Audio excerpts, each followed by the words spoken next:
Buenos días, mis chicos. Espero que se encuentren muy bien, cargados de muchísimo ánimo y bastante energía, como siempre han sido ustedes. Y besitos para ustedes. Vamos a continuar con la unidad y en esta oportunidad vamos a hablar sobre las leyes de los gases. Entonces, comenzamos con este científico. Vamos a desglosar tres científicos súper importantes de estas leyes y vamos a comenzar por Charles.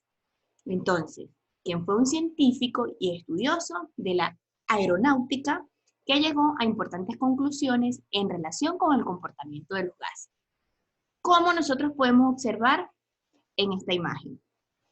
Acá en la primera podemos observar que al calentar los gases del matraz aumenta el número de choques, así como lo podemos observar acá, entre las partículas y contra las paredes ¿de quién? Del recipiente.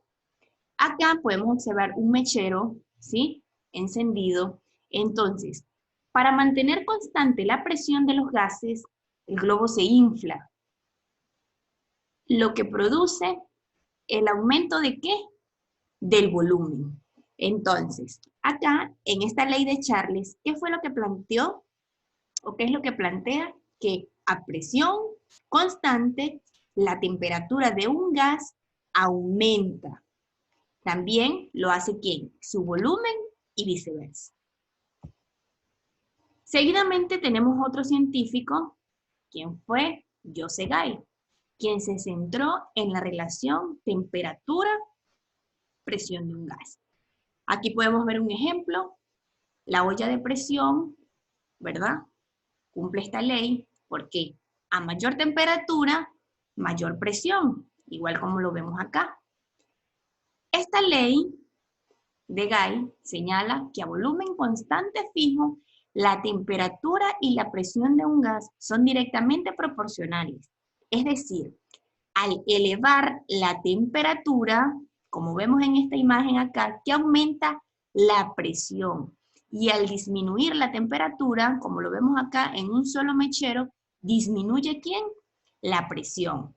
Entonces, para desarrollar, ¿sí? La guía, allá tenemos un experimento y ese experimento va a ser sobre este científico. Entonces, ¿qué pasaría allí?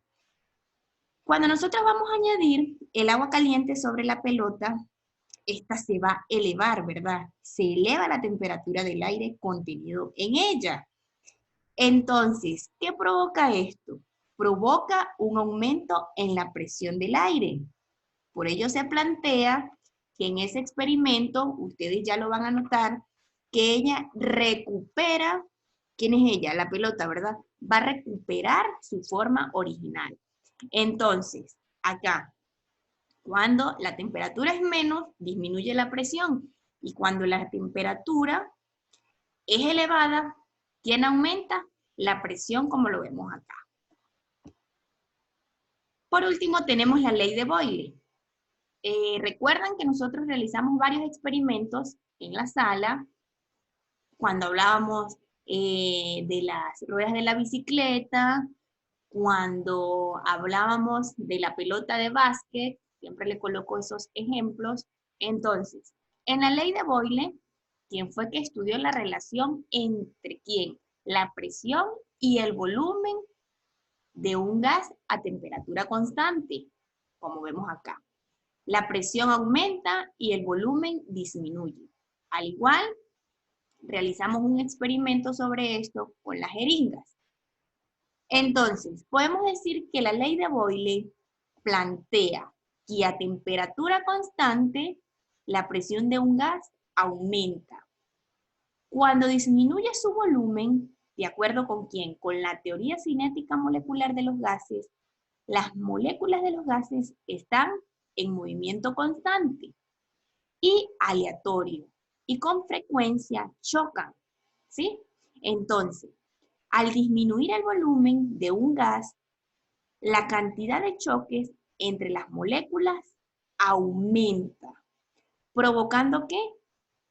Un aumento de presión. Entonces, acá Recordamos el experimento que realizaron, ¿sí? Tenemos que este se desglosa entre la relación de la presión y del volumen a gas en una temperatura.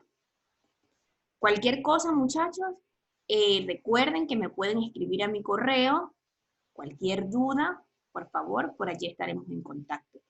Besitos y abrazos para ustedes. Que estén muy, muy bien.